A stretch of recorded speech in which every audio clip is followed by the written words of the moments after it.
Takže ahoj lidi, já jsem Richikel a toto je moje první video a jako první video jsem si pro vás připravil nevím kolik, ale nejdivnější věci, co se lidé snažili kdy prodat.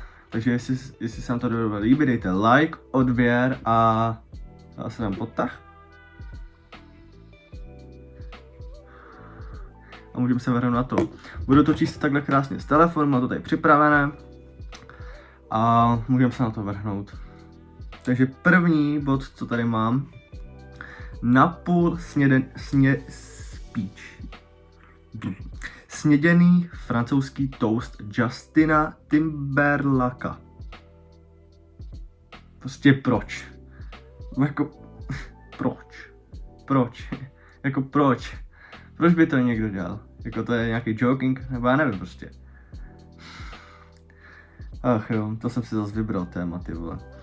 No jdem dál. Brnění pro morče. K čemu?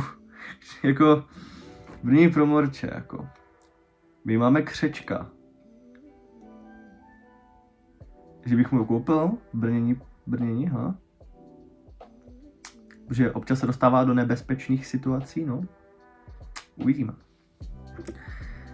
Těhotenský test Britney Spears.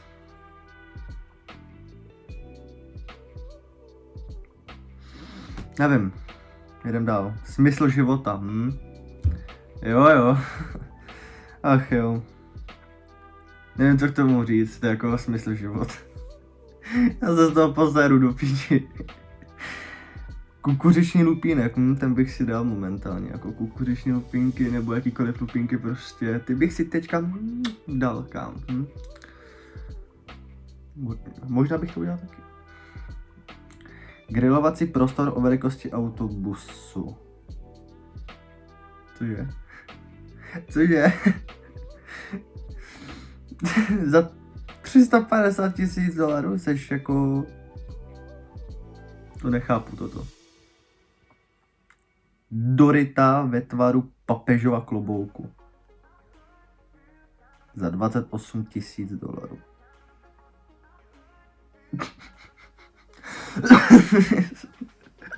Já nevím, to ne, to snad nemyslí vážně, ne, ty lidi jako...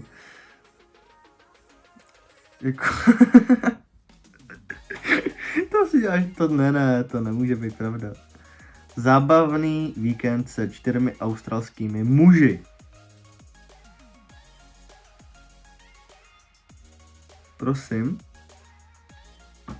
Prosím?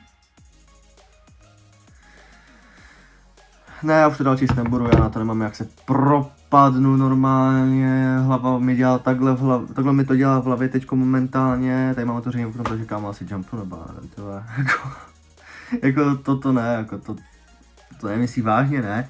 Když se k tomu vrátíme, to jsem to tady četl, kde to bylo? Těhotenský test Britney Spears, proč by to, kámo, kde k tomu vůbec ten člověk přišel? Je to tady napsaný. Jo, test se údajně našel v popelnici před zpěvačiným domem v Los Angeles. Kupující za něj v roce 2005 dal $5 000. Proč? Proč? To snad ty lidi nemyslí vážně prostě, kámo. Já taky půjdu, vole, k popelnici, vezmu tam flašku, vole, nějakýho, vole, alkoholu, třeba nějakýho Jacka Danielsa, vole, který stojí kolik, asi 700-600 korun. A prodám to za 2000 a řeknu, že to pil kdo? Že to pil Babiš třeba, nevím. Jako, to je fakt na hlavu. No nic, já tohle video budu končit, protože jako na toto nemám. A jestli se vám toto video líbilo, hoďte sem like, odběr a napište komentářů, jaký byste video chtěli dál. Takže to jsem byl já, Richikel, takže se mějte a čus.